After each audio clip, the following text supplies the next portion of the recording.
stations promise outstanding content, but when it's time to deliver, they fall flat on their ridiculous faces. Enter LA Talk Radio, a cool, irreverent, and entertaining talk station that delivers totally original content without any commercials. Log on to latalkradio.com and get involved with the best talk radio station on the internet. LA Talk Radio. We say what we want. The morning show that's on your side. But then again, so is appendicitis.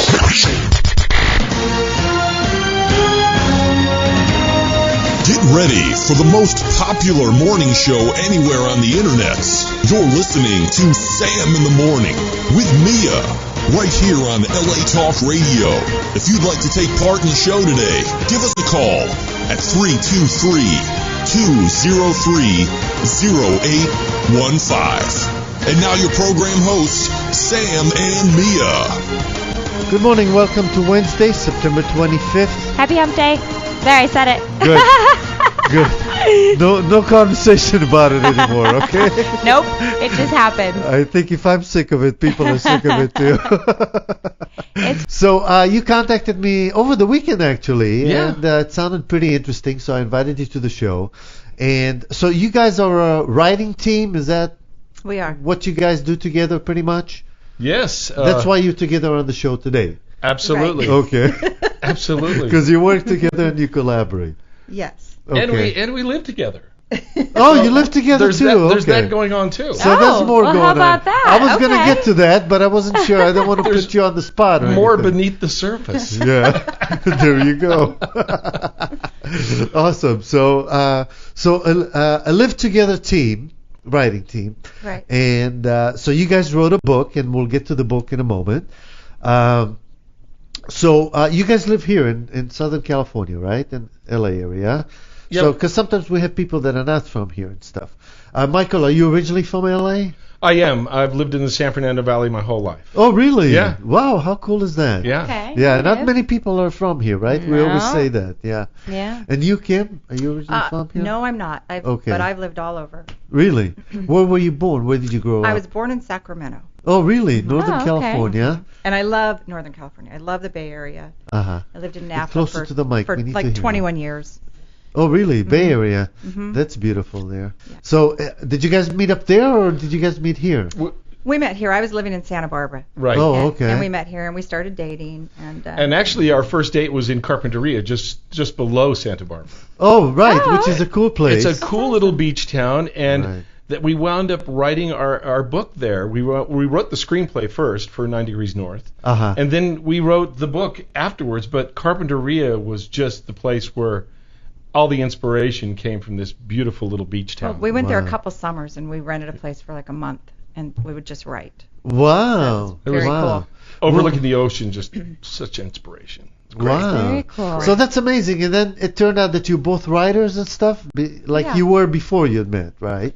We were, but we didn't think about doing it together. Right, obviously. She wrote a I'm a popular blogger. blog. Yeah, she was a blogger. Oh, okay. And, okay. and I come That's from awesome. kind of more entertainment. I've written a few screenplays and directed a few little micro-budget independent movies. But when she told me where she grew up, when she was like 14, 15, 16, on this little island called Kwajalein out in the middle of the Pacific Ocean, I went, wait a second, what? It was like a half-mile wide by 3 miles long island, a military island, Oh, wow. where they did nuclear rocket testing. And she started telling me that, you know, this is in '69, and all the kids had just total freedom to go about Yes, and we did. do whatever they want. And I said, and she fell in love with a guy. Her first love was like a guy that was older than her.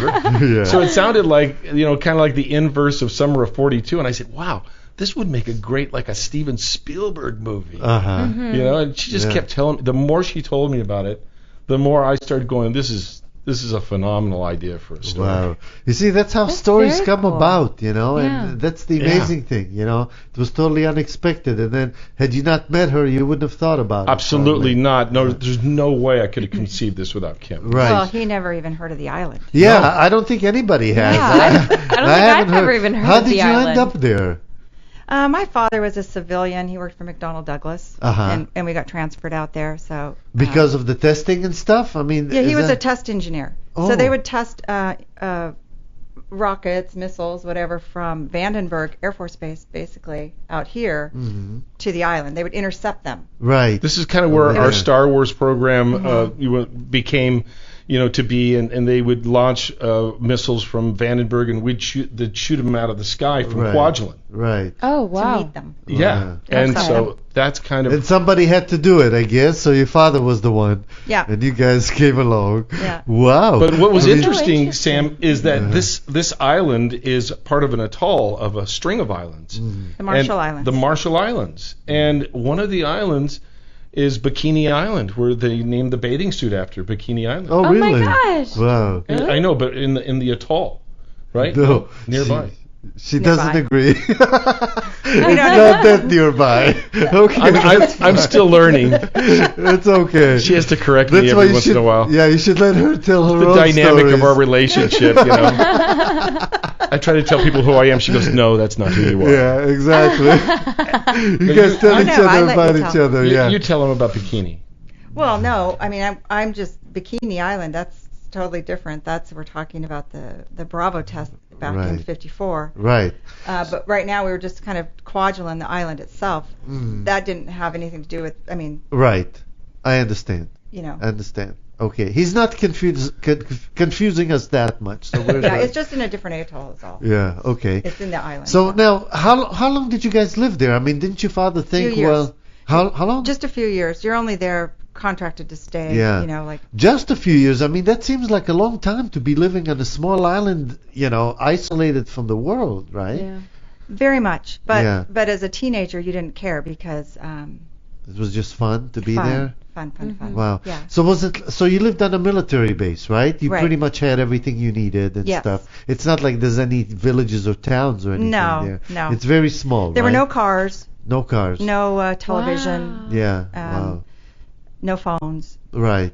things like that. But you did have a lot of freedom as far as everyone had a bike and you had the ocean. You know, Yeah. the ocean was your playground, and That's true. they had beer machines on the golf course Really? that you could go and buy for a quarter. Uh-huh. So the teenagers all hung out there after hours. And, there was an outdoor movie theater called the Richardson Theater, and they would get movies late, but we would get them, and you'd take your Right. bike and you'd just sit on the grass. And so, the Very kids, cool. I don't think felt real isolated. I Right. mean, we kind of That did is at too times. cute. Yeah.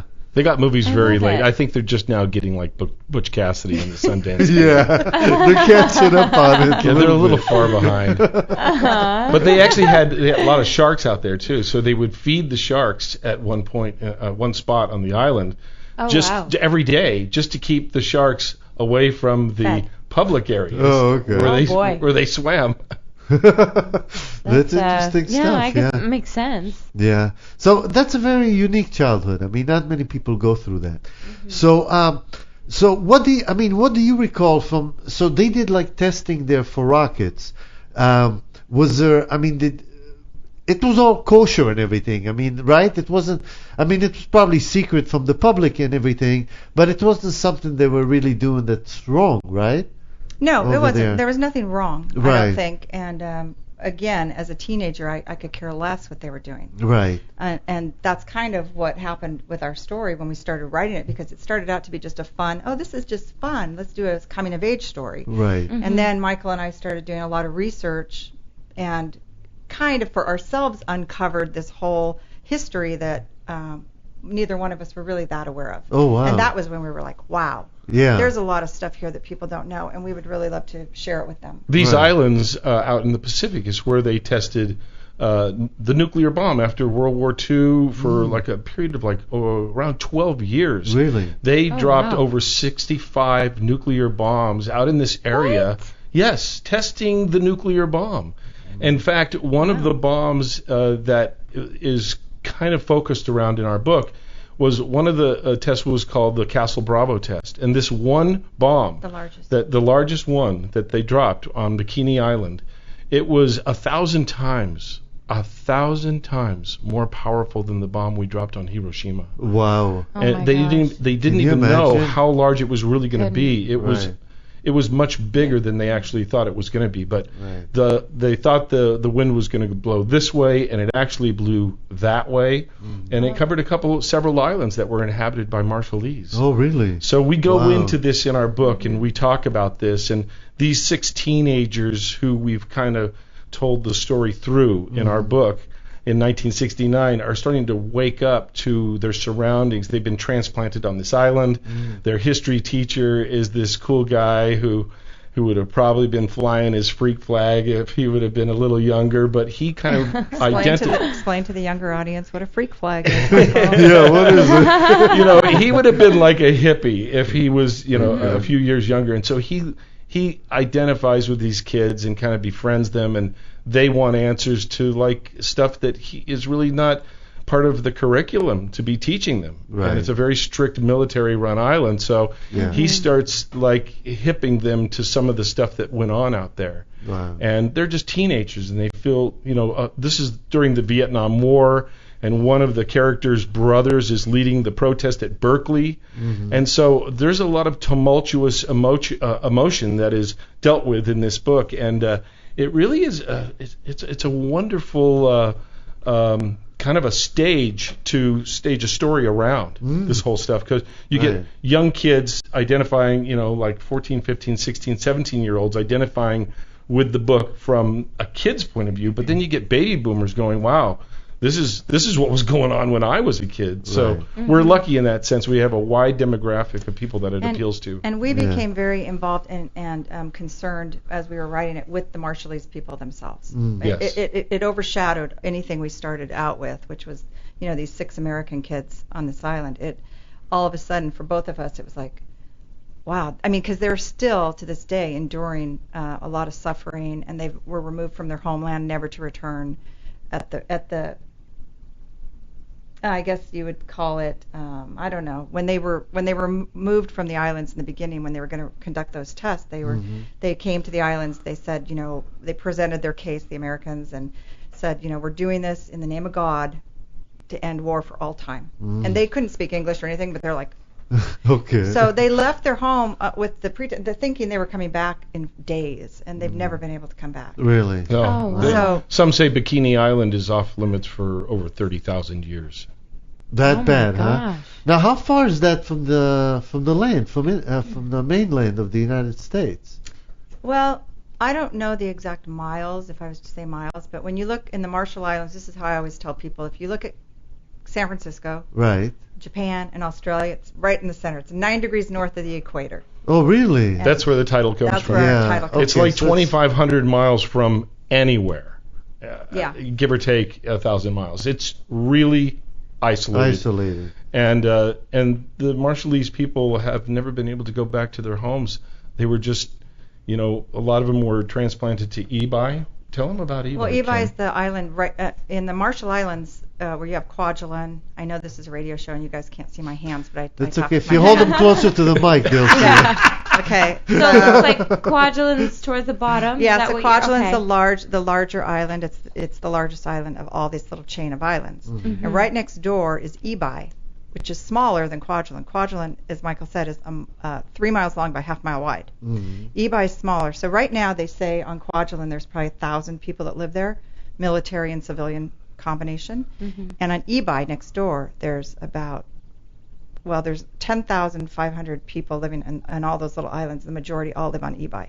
So it's one of the most densely populated places in the world. It's like And we put them there. among the 10 most densely populated places in the world. Ebi is one of them. Really? Yeah. Wow. It's, and so there's a lot of passion that went into. We're going to write this little coming of age movie. It was going to be like a Yeah. summer of 42. Yeah, like a Stand By Me type of. Yeah. Exactly. Yeah. Young Yeah. island girl falls in love with a boy. Beautiful Hawaiian. Yeah, exactly. And then we started digging, and we started going, oh my God, look at what happened.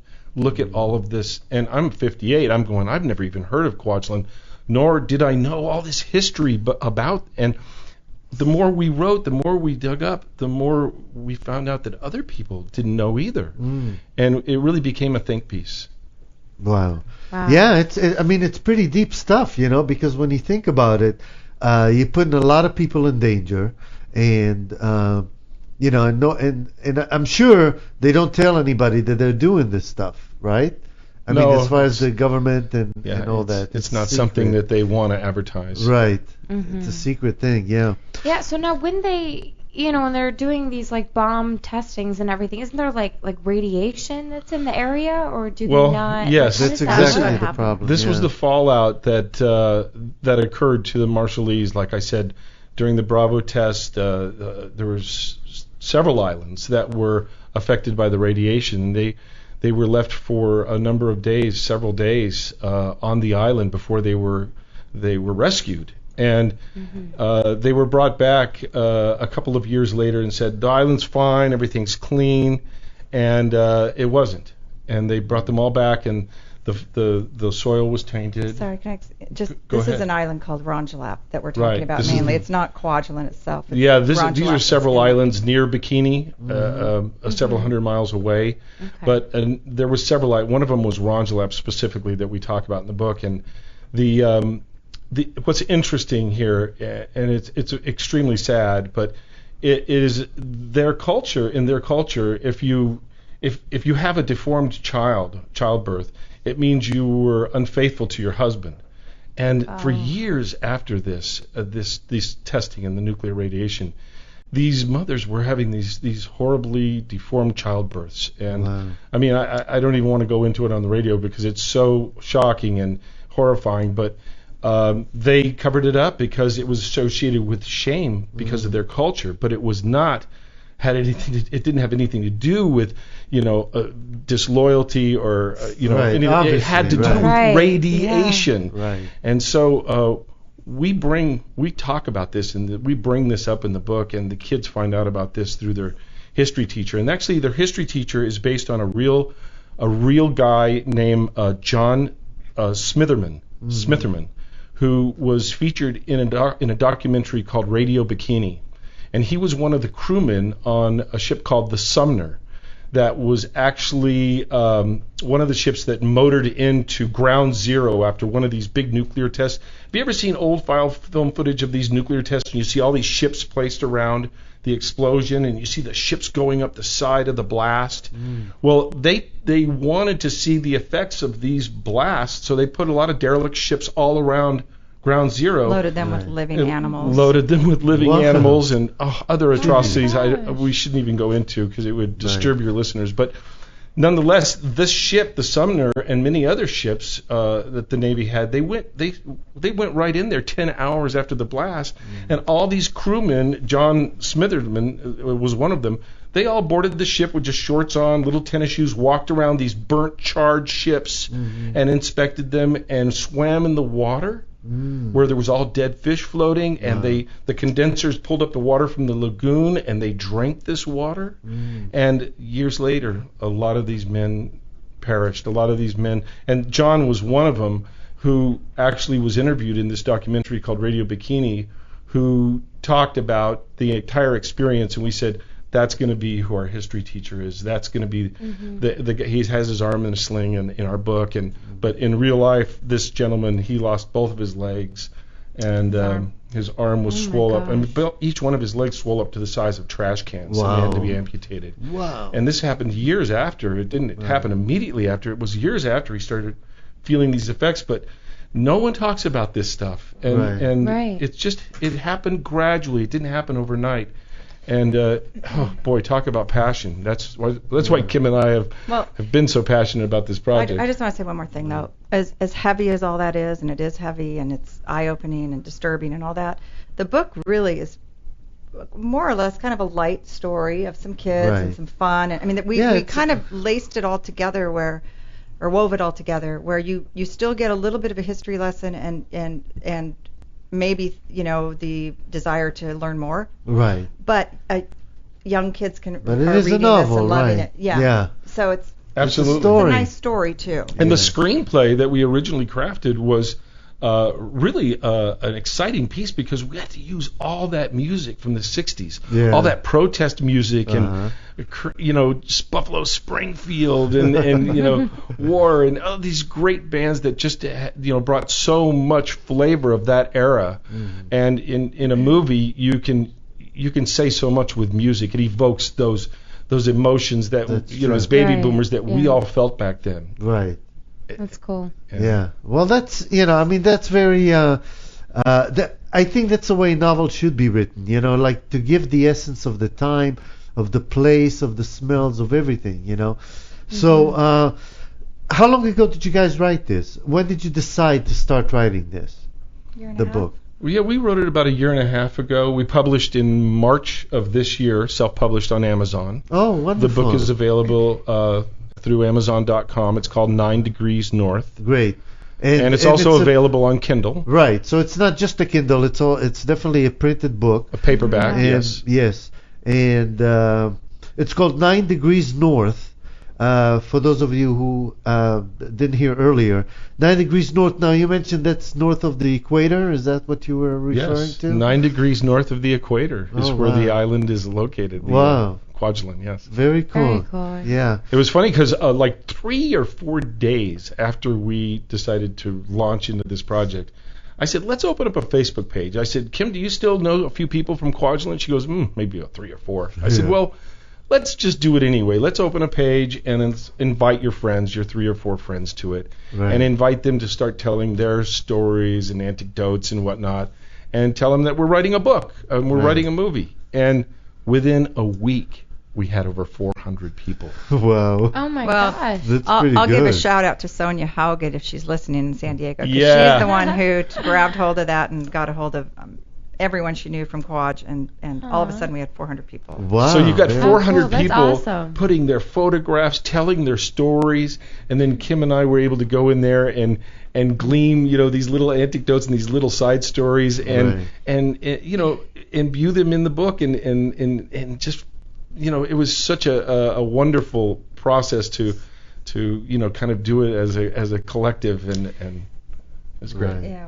That's very cool. So wait, how do two people write? You guys just kind of do your thing and then be like, okay, what do you got? What do you got? Or you guys do everything together step by step?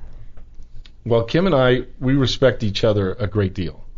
And I think that's the first step, is you both have to respect each other's work a great deal. And I write something and she looks at it and she passes it through her filter. She writes something, I look at it, it passes through my filter. And we're incredibly respectful of each other. That's a fun way to write, I mean, it doesn't feel as lonely as when you're writing alone, huh? No, It's we true. we also This what feedback. we do I think that's a little different is we write the screenplay first, Okay. and that we do totally together. Yeah. And we Right, sit and we okay. write that totally together, and then we kind of give each other chapters. Okay, you take the first and write a chapter, and then Right. like you said, then we'll write and we'll give it to each other, and then we'll change a few things, or so hopefully it comes out sounding like one voice. Right. Like right now we're writing a romantic comedy called 21 Sunsets. Uh-huh. And it's, it's basically, it focuses on a man and a woman. So it's really obvious that she's going to write a lot of the female perspective, Right. and I'm going to write a lot of the male perspective. And That's we cool, we yeah. do kind of look at each other's work still, but it really is a completely different thing to write a romantic comedy from. Yeah, if he tries Yeah. to say, well, your character should say this or that, I'll say, you don't know what she would say. Yeah. You Yeah. just mind your own business and go write your own stuff. Right. Back off, Jack.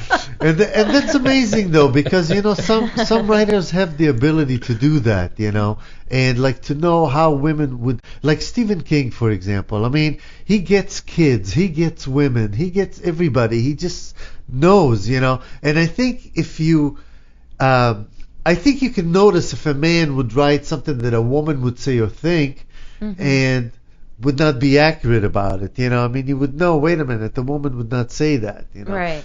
But some people are able to do that. But I like the idea of collaborating like this, because wonderful. It's like I love it. It gives you so many different opportunities, and like you said, you had the backstory, and he came up with the idea of like, yeah, let's make a novel out of this, a screenplay, Right. whatever. Michael's very fiction work out. Yeah, of and this. he's a storyteller. He's creative. I'm more of a social commentary, very straight. Right. So he would, make up these great stories, and even with 9 Degrees North, he started making up all this stuff that was going to happen, and I'm like, no, that did not happen out there. No one's going to like this. You're making this up. But he was like, you have to do this, or no one's going to want to read it. Yeah. So There's no bad guy. It's got to have a bad guy. It took me a long time to kind of give into that and go, all right, you know what you're doing. Yeah. I'll give Yeah.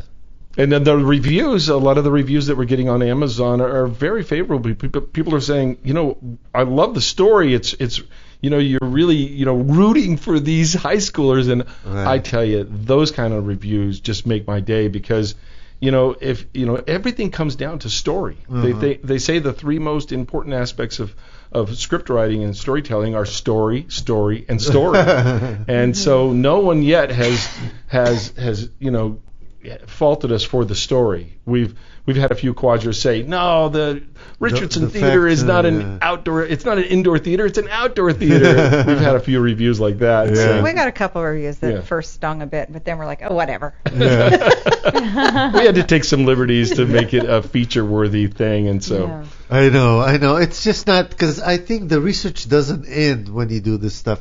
At a certain point, you got to say, okay, enough, And There's always going to be something. yeah, exactly. Have you ever been on the island, Michael? No, I never You've have. never I would been love to go. Yeah. I feel like I've lived on the island. I'm sure, because he told you so much I've of been it. so immersed in it. And Yeah. coming up this next year, March 1st, is the 60th anniversary of the Bravo test. Oh, really? Oh, Yeah. wow. And so we're hoping to really roll out a lot of marketing and promotion for the book on this anniversary coming up. Yeah. And hopefully find maybe other groups or organizations or something that are doing something too to commemorate that date and be part of it, because it's a big deal. Yeah, we'd Yeah. really like to get with Greenpeace, and we're trying to get a literary agent to help us peddle the screenplay.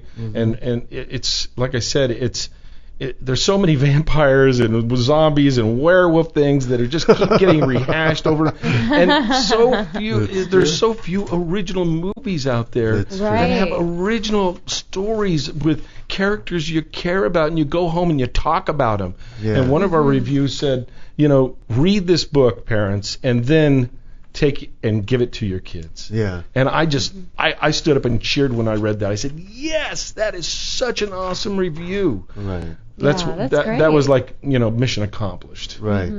There you go. Now, what fascinates me is how you create so many characters and give them a personality to each one. Well, there's an answer behind that. Okay. Now, that's got to be very difficult, because each one, even when you're two people, but I would imagine when you're one person and you have so many characters in the book, how do you give each one a personality? That's amazing to me. I think both of us draw off of real people. I know Oh. 9 Degrees North definitely started with me as the main character. Right. Based on very loosely, but based on. And Okay. then I kind of told Michael about my best friends on the island. And so Right. there was this girl, this guy. Oh, okay. So that's how we Nice. got them. And even with 21 Sunsets, which basically, again, is loosely based on us. Right. It's our story, sort of. Uh-huh. The people we involved in it, there's a movie producer, and he drew from a actual producer friend of his that, and then the other, one of the best friends is his best friend, Right. who, takes qualities from those people. But I think we draw from real people. You do. Wow. Right. They say, write from what you know. Right. And you say, well, all right, we've got to create these characters. Well, I know some really interesting people, and so do you, and why don't we just take those people and change the names, protect the innocent, and continue to embellish. That's true. Yeah, and if we had a part in there that we were doing, on the radio, we would use, Sam and Mia. We'd go, Right. well, Sam and Mia, let's use them. And we would, You guys will be in our next book. physically take a little bit of that. you, and yeah. And Change your names just a little. And what's Yeah. fun is we sometimes when we get into writing dialogue, which is difficult for me, Kim's better at it than I am, but we actually turn on a little tape recorder, and Kim and I just start talking. We start at playing the characters, but we just start talking and doing the dialogue unrehearsed, just Wow, very improvise it, original. and we have found so much success in just right off the cuff doing our dialogue and then transcribing it back from the tape recorder. And then fine Well, tuning. we're getting much better. 9 Degrees North is our first work together. Yeah. Right. So it's, And we're getting better and better. It's a young adult. It's really a young adult book. I Right. mean, our writing is getting better, but the young adults seem to be really the ones that are vibing to it. Although we've had a lot of adults, a lot of baby boomers say that it's great for a complete cross section of Right. people, from young kids to baby boomers, and so we're excited. We've got several projects. We've got one called a book I'm doing called In the Shadows of Giants, which is largely about my growing up in my household with my dad. My dad is an old-time cowboy stuntman. He doubled John really? Wayne. He doubled John Wayne in like 6 films. Wow. Oh, that's so cool. And he played Jason Voorhees in Friday the 13th, Part 4, the final chapter. Really? So growing That's up awesome. in that environment was very dysfunctional and weird. So I'm writing a bunch of my childhood crazy stories, and that's a book we're going to self-publish. She's got a dramatic romantic novel called Letters from York, which is a really So you guys have been very productive. Very productive. We're busy all the time. Yeah, well, We're that's busy. good with writing, doing busy, what you love. busy. Right. Now, Michael, we also discussed the fact that you're in graphics and design and so forth. Tell us a little bit about that. I'm an illustrator. I used to do courtroom illustration a long time ago, and did the Leslie Van Houten retrial from the Manson murders, and I did Saul Minio's murder trial, and I did the Hillside Strangler, and so I developed my drawing chops early on back in the mid 70s, and then I started getting into conventional illustration and movie advertising and logo design, and eventually I started storyboarding for film and directed a couple of micro-budget movies myself, and I really became kind of like a rounded entertainment artist. Very cool. So you grew up in a kind of a your dad was in the industry, so Yes. you kind of like had the passion for it as well. Yeah. Yes. Entertainment family. Yeah, there you go. It's very cool. Yeah. So, well, that's cool. I want you guys to check it out. It's bayouth.com,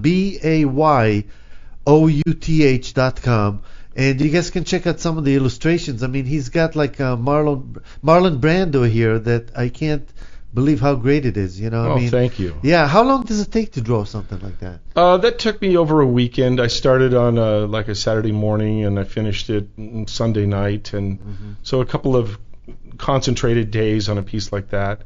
Different things take, like oil paintings obviously take a lot longer, but an Right. illustration like that take a couple of days. Right. So you illustrate this. Did you do it on paper or in the computer with a? No, it's Stylus, all done yeah. outside the computer. It's done on illustration board with paint and pencil and airbrush. Oh, amazing. So you're still traditional. Oh yeah, In that I mean the way. computer is Wonderful. great. It's a great Right. tool, but it doesn't replace traditional illustration. No, not at it all, can, yeah. and certain things are great, to execute on the computer. But Right. it's nice doing things by hand because they look like it. Right, When you exactly. see something that's generated on the computer, you go, oh yeah, Right. that's a Photoshop filter I recognize. So Oh my gosh, these are awesome. I Yeah, just pulled isn't it it up on my something? iPad right now. I'm like, I Yeah. want to see. Good. Yeah. That's why. amazing. Yeah. And I don't want to take all the attention away from Kim's. Actually a feng shui artist or designer or Oh wow. practitioner. Okay. I don't know what well, you let's call hear it. about that, Kim. I mean, you guys have so many things. And up she's your got her sleeve. own website too. Okay. Kim, let's hear it. Kim Klein Feng Shui. No. Well, I practice feng shui. I went to school in San Francisco, and I graduated and been doing that since 1999. Yeah. So I do, consultations, home, residential, commercial, but I also do feng shui art, which is something that I put together for That's clients. beautiful. What's that? Feng Shui art.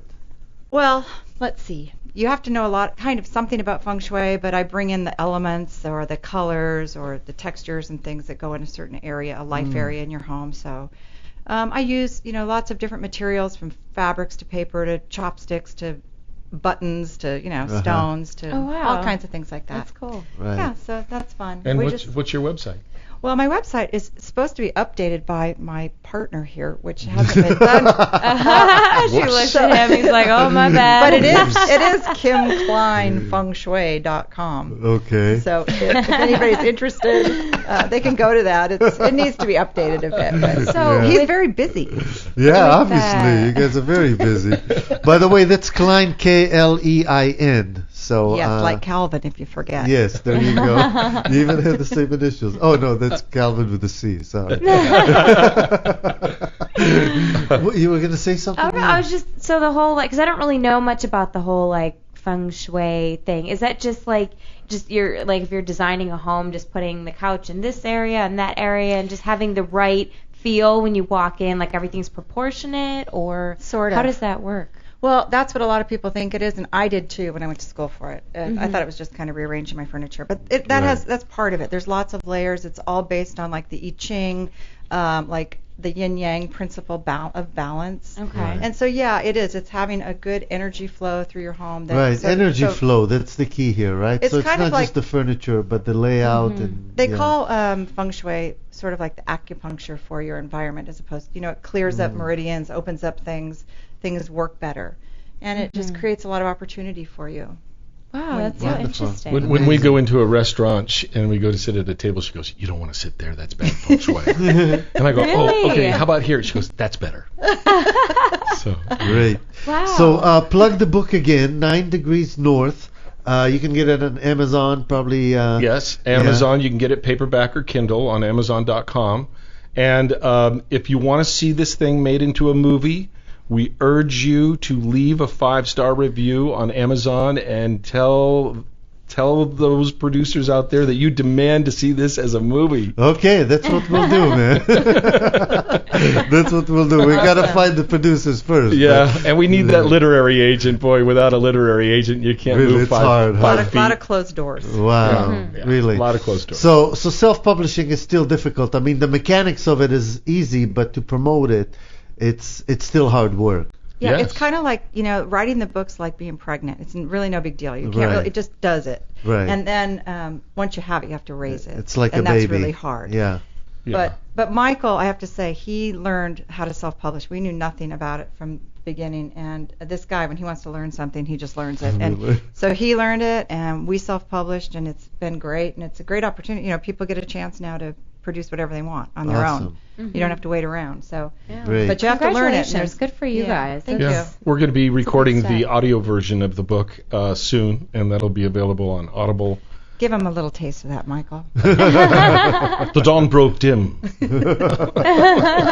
Sounds good. Well, Michael and Kim, you guys are a lot of fun. Thank you. Thank you you. so much. Thank Congratulations on the book. I know books are like a little baby. You put in so much time into it. Finally, it sees daylight, and that's nice. So, congratulations That's to you. nice. Yeah, Thank you. what the hell, Be a little poetic at That the end was very of the show. poetic, Sam. I'm so proud of you. Thank you very much for having us on the show. Yeah, Of we course. appreciate it. Thank you And so I'm looking much. forward Thank to you. reading this because I love stuff like that. I Great. really do, So Great. we look forward to that. Excited. This is And yeah, and everybody go out, check out their websites, the book.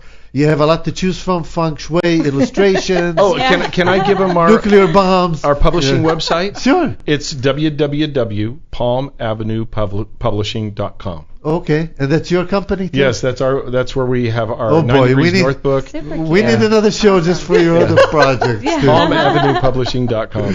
Okay, Yes. thanks. Thank you so much. Pleasure. Thank Thank you. you. Thank you Thanks, both. Mia. Thank Thanks, you. everybody, and we'll see you See you tomorrow. You have been listening to Sam in the Morning with Mia, which airs every Monday through Friday from 10 to 11 a.m. Pacific Standard Time. If you have a question for the show, or if you'd like to inquire about sponsorship opportunities, please send an email along to sam@latalkradio.com. Sam in the Morning with Mia is a production of LA Talk Radio, where we say what we want.